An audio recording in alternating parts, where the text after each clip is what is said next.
The Good Ride, sucking less every year for over 10 years. This is the Good Ride review of the elevated surfcraft Goldfish 410.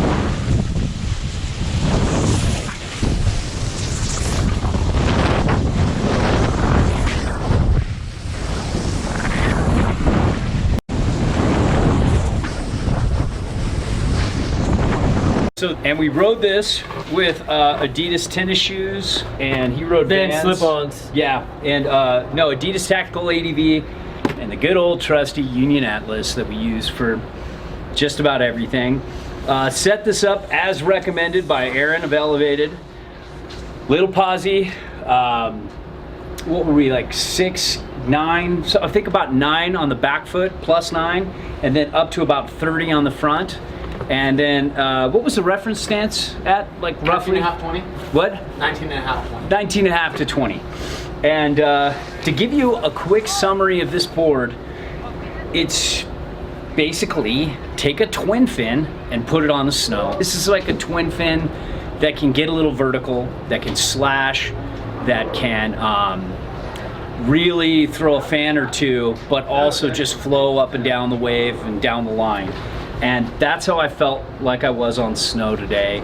It's got a lot of, yeah.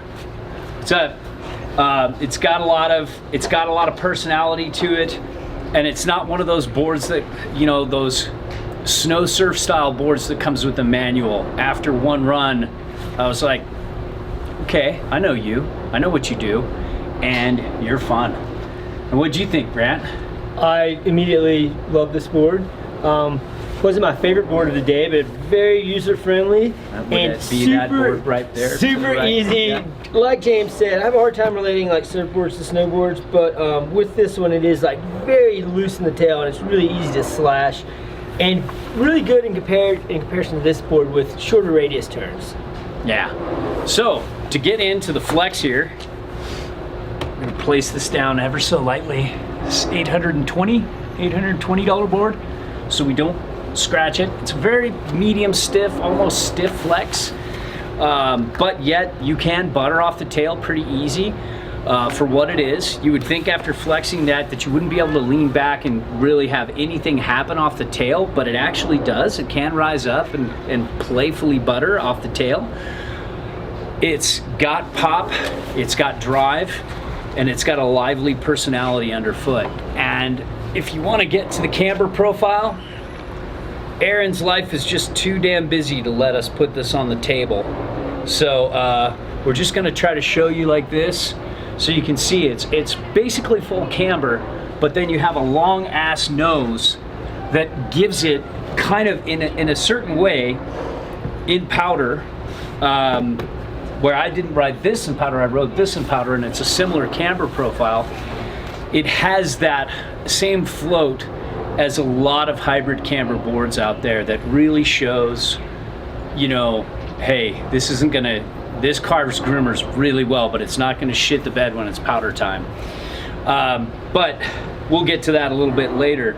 This camber profile, yeah, it feels a little more like strong intermediate, advanced to expert when you ride this thing, because it does have some consequence to it. If you don't know what you're doing, you have to know the mechanics of a turn, and you have to be capable of transitioning edge to edge properly, setting setting that side cut into the snow and engaging out of a turn. Wouldn't you agree? Yeah, I agree. I mean, if your intermediate rider could adapt to this board, you know, depending on like what your carving abilities are. It's a little wider, so depending on your foot size as well, it could take some getting used to. But yeah, it's I actually really like the camber profile of this board. Yeah, and it's not a board for skid and turns. And as far as sizing goes, like I'm a 9. Grant's more like an 11. I was riding 8.5 Adidas Tactical ADVs. You're riding 10.5 Tactical ADVs, yep. And both of us had almost a similar experience. I felt like, you know, the turn initiation of this was medium-ish, but it never felt like I had to try really hard to get it from edge to edge. You know, if you have to roll through some quick turns, And once it was set on the side cut, it had a nice radius that really, like, you could get kind of like fun medium radius turns, and it had really good spring and good pop out of it, while not being too poppy. You know what I mean? Yeah. There's a nice balance between dampness and poppiness. But, and the edge hold I felt was good in the hard patches we got this morning, especially if... We were on some icy stuff up at Summit, and the edge hold, it's fine. Especially if you can get your twist on, you can really, get this edge to hold well. But carving, this is where this board lit up for me. It really has just a fun driving carve that just helped me get through it, and you really just, you know what I mean? It just really... Carving's amazing on both. This is like, it looks so powder, but it is so groomer. It really carves well, and that's just what really lit it up today. And it felt like just riding just these boards, it felt like a fun day instead of a real day. You know what I mean? Really fun day, had a blast. Yeah, and as far as speed goes, there seems like there's enough going on dampening wise. Some of these boards, these snow surf style boards, can really start to chatter when you pick up speed. This likes that slow turning thing, but if you want to build up some speed and really get going and drive and really just push it, it's okay with this too. I felt like, didn't you feel like it had enough? Yeah, it was fast. Didn't have the glide of this one over here, but even like straight lining, trying to catch up with you guys on this thing was totally fine and really stable because of the width and the camber. Yeah. Which are two things that I think. Keep and it's a wide ass board. I mean, roughly, Aaron, what are we at with the width on this? 295 millimeters? Yeah, they do it in surf shapes. 34, 29 and a half, 30. Okay. So 34 wide, 29 and a half at the waist, and 30 at the tail. So that's going to fit pretty much everything 11 under, really well.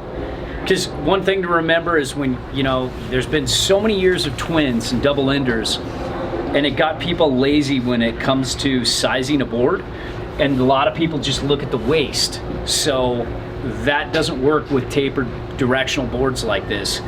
Look at the tail and make sure that, that back foot's not gonna hang over. And this will take care of pretty much 11 and under, right? Would you say, would you go any further than that, or would you? What would you say this maxes out at before you start getting into heel and toe drag? 12 and 13. Really? Oh yeah, and then for the guys with 14 to 15, the previous years were 35 in the moves and 30 in the waist. Okay. So they were even a little bit more wide that they could carry. Wow. But that's a trip that I can ride this with my 9s and still have a good time. Yeah, maybe the turn initiation wasn't as fast as Grant. Yeah. But I was still having a good time, and I didn't feel like I was lacking for anything edge to edge. And that kind of reminds me of like the Kuro boards we ride, where it's a pretty wide board, yet it's working for 2 different foot types. And I think that ability to blend from foot to foot is a good thing. And then uneven terrain, we didn't have much today. We were lucky, but we did get some bumpy off-piste shit here and there, and the occasional sloppy little route to something better. And this was fine. It's got enough rubberiness. Like, they dial back the pop enough to where you could ride this all day in a messy resort and it would be okay.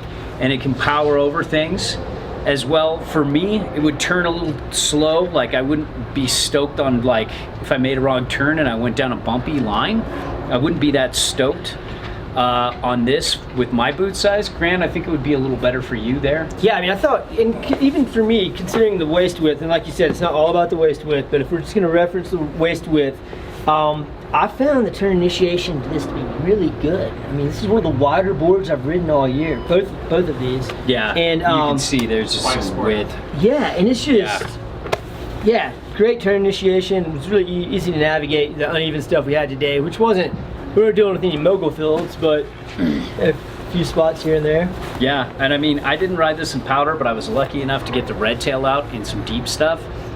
And seeing the similar camber profile, the similar setback on board. On side cut, it's not as much as you would think. And there is side cut on the tail, so you can drive out of the turns. But in powder, it doesn't really matter as much. You've got a shit ton of setback on board. You've got a big ass nose, a lot of nose. So even though it's really, would you say it's camber on the effective edge? So it's camber on all of the effective edge, but with this big ass nose, this massive amount of taper, and being so far back on board, you're looking at a board that's going to float really well. And it's just a touch narrower than the red tail, so I can say the red tail was a floater, and this should be a floater too.